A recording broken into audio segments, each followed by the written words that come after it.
মাসির, আপনি অতটুকুর অনুসরণ করবেন যতটুকু তিনি কোরআন হাদিসের মধ্য থেকে, রাসূল সাল্লাল্লাহু আলাইহি ওয়াসাল্লামের সেই হাদিস নিশ্চয় জানা আছে।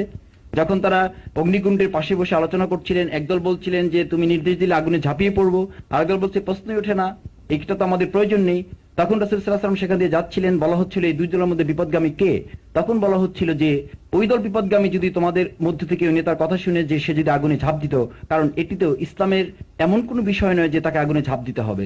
সুতরাং ব্যক্তির অনুসরণ নয়, আমরা তো অনুসরণ করি, তাকে দায়িত্ব দেওয়া হয়েছে, যে দায়িত্ব, যে আইডিওলজি তিনি বেয়ার করেন, সেই আইডিওলজির মধ্যে থেকে তিনি যে কথা বলবেন সেই কথার অনুসরণ আমি করি। তো উলিল আমরের যে অনুসরণটা, এটি রাসূলের উপর সম্পর্কযুক্ত, কারেক্ট, রাসূলের সাথে সম্পর্কযুক্ত, যদি তিনি তার প্রতিনিধিত্ব করেন, যদি রাসূলের প্রতিনিধিত্ব করেন। যে জায়গাটিতে প্রতিনিধিত্ব করবেন না সেই জায়গাটিতে আপনি আনুগত্যের রশিটি আপনার উপর নেই।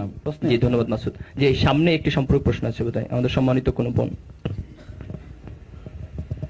আমি আসলে বলতে চাচ্ছি ওই রকমই একটা কথা, যে তাহলে আমরা ছাত্র শিবিরকে এই সংগঠনের উপযোগিতাটা কি সেটা বলতে চাচ্ছি, যে আমরা আল্লাহ রসুলের পথই যেহেতু মেনে চলবো, তাদেরকেই ফলো করব, তো তার জন্য আমরা এই সংগঠনে কেন আসবো, আমি সেটা জানতে চাই। লিখিত প্রশ্নটি কি আপনার ছিল? জি জি, অর্থাৎ মিস্টার মাসুদ উনি যেটি বলতে চাচ্ছেন সেটি হচ্ছে যে আল্লাহ এবং রাসূলের যেটি অনুসরণ, যেটিকে আমরা ধর্ম বলে মনে করি, সেটিকে তো একজন ব্যক্তি এককভাবে পালন করতে পারেন। সেটিকে পালন করার জন্য ঠিক এটিকে রাজনীতির ময়দানে টেনে আনার কোনো দরকার নেই, বরং ব্যক্তিগতভাবে পালন করলে সেখানে হানাহানি, মারামারি কিংবা যে প্রবলেমগুলো সৃষ্টি হয় এগুলো হওয়ার সম্ভাবনা অনেক কম। আমি কি আপনার প্রশ্নটি সঠিকভাবে বুঝাতে পেরেছি? জি মিস্টার মাসুদ। ধন্যবাদ আমাদের প্রিয় বোনকে। যে এখানে দুটো বিষয় আপনাকে মনে রাখতে হবে, যে একটি আদর্শকে ব্যক্তিগতভাবে অনুসরণ করা একটি দিক আছে, আরেকটি দিক হচ্ছে এটিকে প্রতিষ্ঠিত করা। আমাদের দায়িত্ব কিন্তু শুধু অনুসরণ করা নয়, প্রতিষ্ঠিত করাও। যেমন নামাজের ব্যাপারে আকিমুসসালাত, নামাজ পড়তে বলা হয়নি, নামাজ প্রতিষ্ঠিত করা।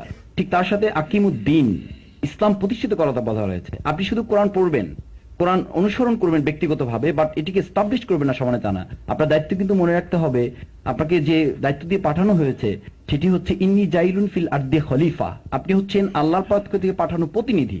যখন আমাদের রসুল নেই, আমরা হচ্ছি তার প্রতিনিধি। আল্লাহ রসুল যা করে গেছেন সেটি আমাকে প্রতিষ্ঠিত করতে হবে। পথ কি? ওয়াতাসিমু বিহাবলিল্লাহি জামিআন ওয়ালা তাফাররাকু, নট আদারওয়াইজ, নট পার্সোনালি। এটিকে আপনি এক জায়গায় করে বলা হয়েছে। অন্য জায়গায় কি বলা হয়েছে? স্পষ্ট দলের কথা বলা হয়েছে। আমরা যারা দল সম্পর্কে আমাদের একটু খারাপ ধারণা আছে, আমি আপনাদেরকে বলবো, ওয়ালতাকুম মিনকুম উম্মাতুন ইয়াদউনা ইলাল খায়র, তোমাদের মধ্যে অবশ্যই এরকম একটা দল থাকবে।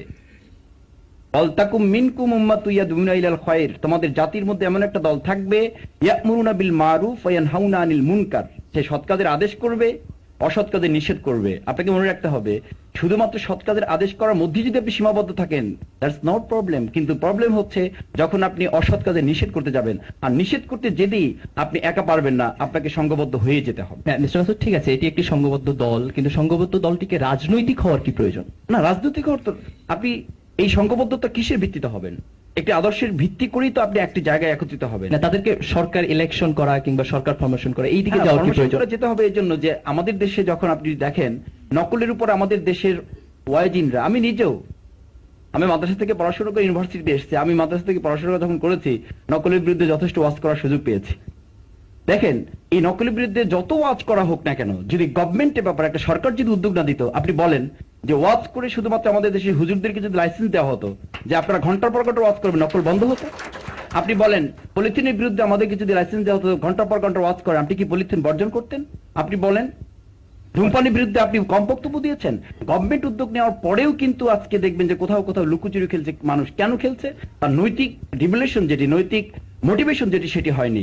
আমরা মনে করি যে আমাদের প্রয়োজন একদিকে আইডিওলজি, আর একদিকে প্রয়োজন একটি রাষ্ট্রীয় প্রতিনিধিত্বশীল জায়গা যেখান থেকে এটিকে প্রতিষ্ঠিত করা যায়। আল্লাহ রসুল সেটি করেছেন।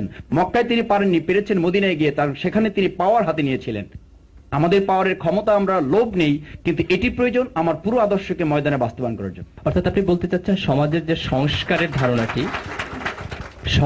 সংস্কারের ধারণাটি বা অসৎ কাজকে বাধা দিয়ে আপনি যে একটি ভালো সমাজ প্রতিষ্ঠা করতে চাচ্ছেন, এটি রাজনৈতিক শক্তি ব্যতীত কিংবা এটি ক্ষমতা ব্যতীত সম্ভব নয়, এবং সেই জায়গাটির কাছ থেকে আপনি ক্ষমতাকে চাচ্ছেন।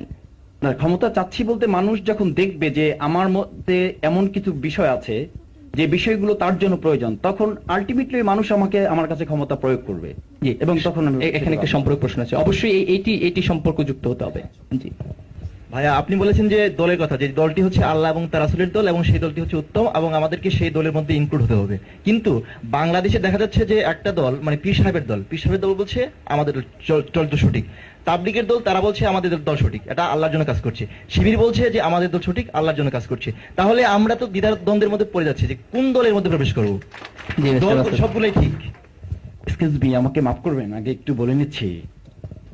আপনি বাজারে গেলেন, 100 টাকা হাতে আছে, আপনার বাবা এক ইলিশ মাছ কিনতে পাঠিয়েছেন, বাড়িতে 3 জন মেহমান আছে, দেখলেন 7 জন লোক ইলিশ মাছ নিয়ে বসে আছেন।